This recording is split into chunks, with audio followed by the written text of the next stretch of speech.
Morning, friends. How you guys doing? It is Sunday morning, about 8 a.m. Did a little bench cleanup. I'm getting ready to grind Buckin's 266 cylinder. It's been 4 or 5 days since I've worked on this saw, and I pulled out my timing book. I'm just reconfirming where I was at. I took a lot of piston measurements, and I'm just getting myself reacquainted with what's going on. And I do that because I don't do this full time, and I don't, I'm not in the shop every day. I write a lot of notes so that when the time comes that I can jump back into a project, I can quickly jot through my notes and make things happen. I confirmed my zero once again. It hasn't moved since last time, but you never know, right? I just took my flashlight here, which I'm going to charge right now. I reconfirmed that my transfers open at the same time, and that they open at the same point by looking through the spark plug hole. This cylinder is bang on, especially now that we machined it. It's perfect. Both transfers, upper transfers, open at the same time. I also took my marker. I put the piston at bottom dead center. I want to see how close the rings are to the intake. Not super necessary, but sometimes you might want to shape the top of the intake, and it's nice to know that you're not going to get into your rings, or ring in this case. So what I'm going to do now is I'm going to take the top end back off, and I'm going to use the ring. I'm going to use the ring to mark my exhaust roof height and just confirm where I want to put it, if that makes sense.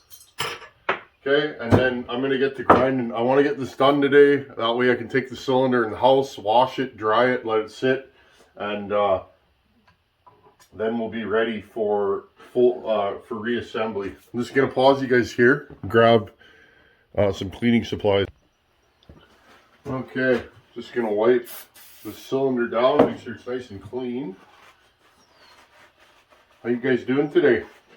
It's been a beautiful weekend, doing yard work, and I had to put a power steering hose on the Tundra yesterday. It's been starting to leak, and yesterday was the day I've had it for a couple of weeks. Again, always trying to fit things in where I can, and let me tell you guys, that thing, I swear they built the truck around that power steering hose. This side was easy to get at. This side where it screws into the rack, wow. Here, I'll show you guys. I had to cut a 17 mil wrench down to get it in there, just to break it free, and then I couldn't even really use this. I was literally doing this for, oh geez, an hour and a half to get that line off. Makes you wonder what they were thinking. It is what it is, though. You can either pay somebody else to do it or do it yourself. I'm of the do it myself whenever possible frame of mind. I used to be a mechanic, so I find I don't ever regret being an automotive and diesel mechanic, although I wasn't a diesel mechanic for as long as automotive. But I don't regret that, because a lot of those skills I still use to this day. Okay, I put my ring in the cylinder. You guys know the deal. Put the light on for you guys. Okay, I'm gonna push my exhaust up, or push my piston up, and push my piston up to where I want it to stop. Okay, of course it's at bottom dead center. Okay, I'm gonna hold it here, and I'm gonna spin it backwards until I hit the number that I want the exhaust to open at. And I'll put it back to bottom dead center. There we go. Take my marker and mark the exhaust route. Okay, so I'm making this thing crazy. I'm doing that on purpose. I wouldn't recommend that on a regular build. The components in this build are such that I can turn it to crazy numbers. And also remember, I did a lot of machine work. I'm increasing the compression in this saw quite a bit. and I'm going to change my numbers accordingly, okay? I can get away with a lot more on this saw than you could on a regular saw because of the components we put into it. So, okay, enough flopping. I'm going to get set up here, and I'm going to grind this cylinder today. I'll probably set you guys up on the bench, and I'll jump in and out. I'll probably do a time lapse. I really want to get this saw done today, or at least done the grinding. So, again, I'm going to take this. I'm going to put it in the wood hauler because it's a perfect place to hide it.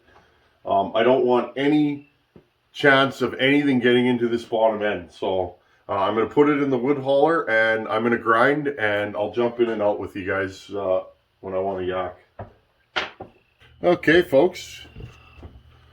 Thank you, Tony, again. Geez, I like this system that he sent us, this foredom.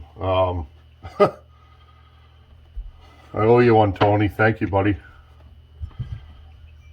Again, this is why it's important to use good tooling. This has a long shank on it. You want good tooling because it runs true. You don't want a lot of run out. It'll vibrate and chatter, and so. Well, there's actually traffic this morning. That's how you know it's spring around here. The boys are seeding. Okay, I'm gonna get a little lube, and let's get this party started. I'm gonna start on the exhaust port. I got a little cleanup to do in the transfers, but let's get this happening. Okay, it's time to get into the zone. A little grindy. Just want to take the time to say thank you to everybody who supports this channel and hangs out here.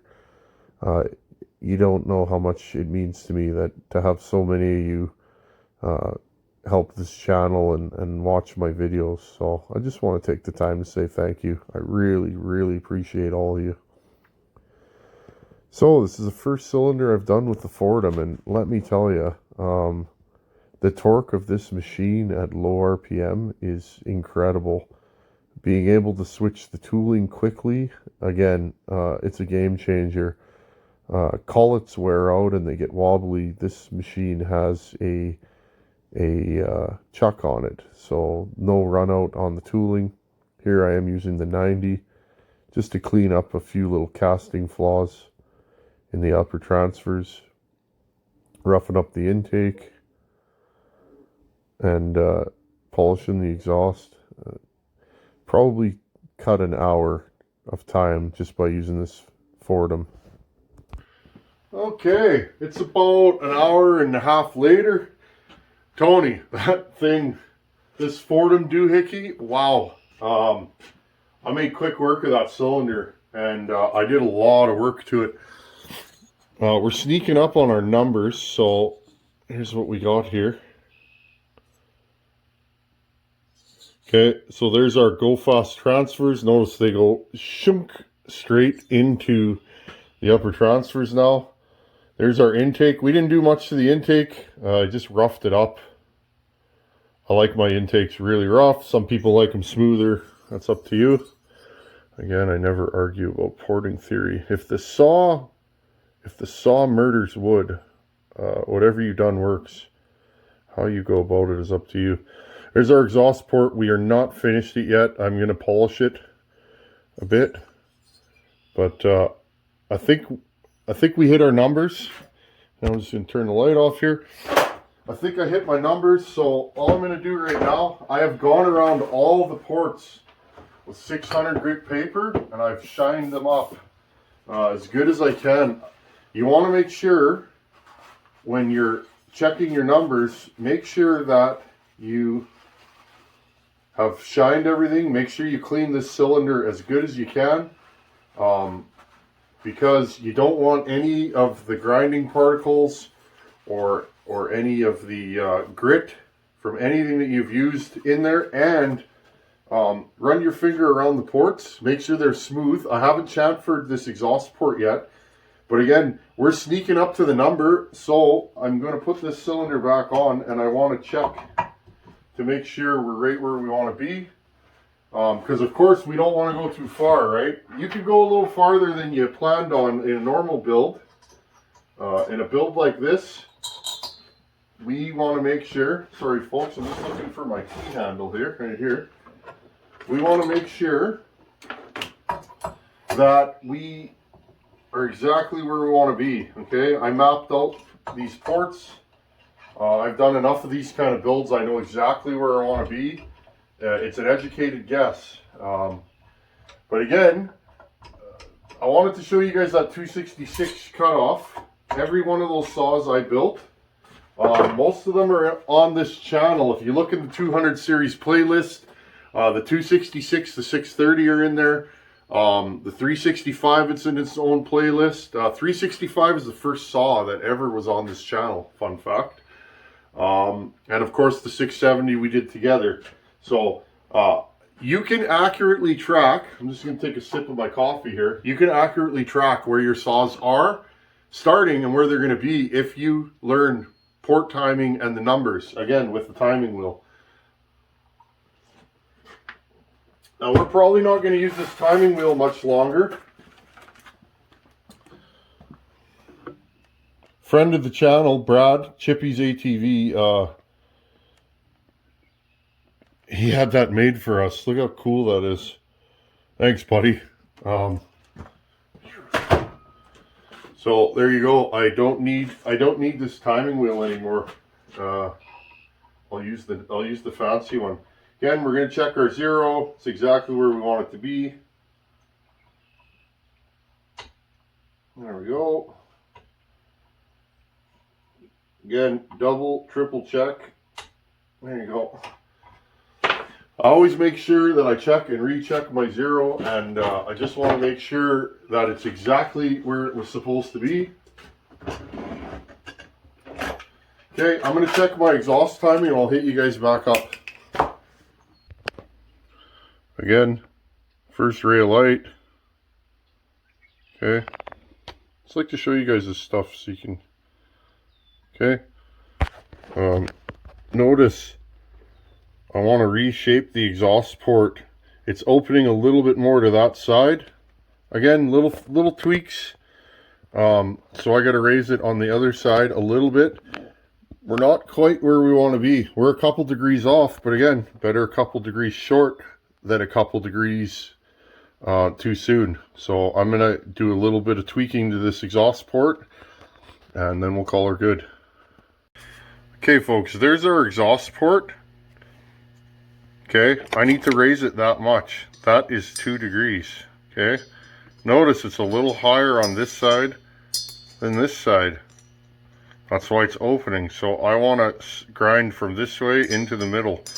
I don't want to touch this side. I want to keep it from being flat. Okay, it's a little flat right now. I will do my final shaping right now. Just wanted you guys to see that is our exhaust port height. Man, these cameras are good. Okay, friends, just rechecking the exhaust timing. I came close, but again, I really want to sneak up to it on this build because I don't want to go too far. Again, there's our first ray of light right there. And it is exactly where I want it. With things like a mirror now. I really like that Buckin fella, so when I'm building a saw for him, or I guess anybody in general, I really like to give it my all. I would never polish one of my exhaust ports that much.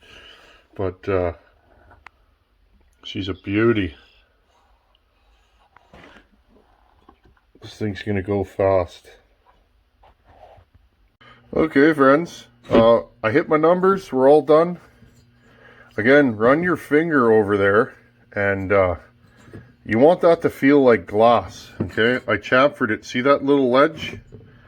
Where's my pointing screwdriver? I like to get you guys the shots. I'm gonna zoom you in here.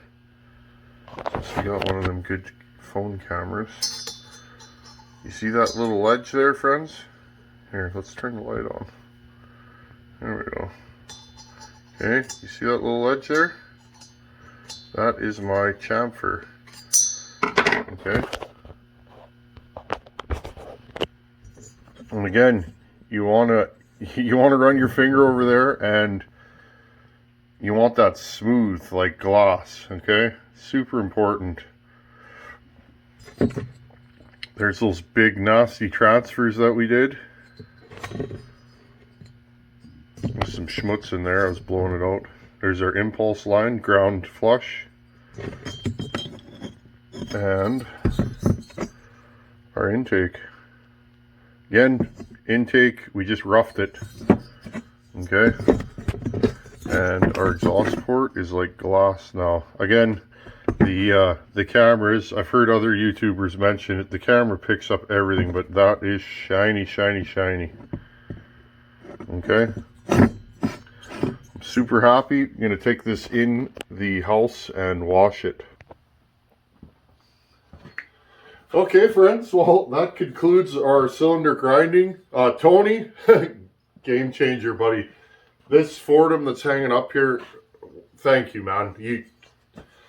Friends, I did this way faster than normally. My hands feel fine, no tingling. I used to get tingling with that flex shaft. A lot of damage from squeezing snips. This means I can do better work quicker and hit my numbers quicker. All in all, I'm just super, super happy. The ability to change in between tooling quickly on that, different shaft or shank sizes without changing collets, it's just incredible. And again, I'm getting better on the pedal. I did it standing like I did last time and it was fine. I feel great. Always nice. You know, projects like this, you study it and you think about it, and at least that's the way I do it. And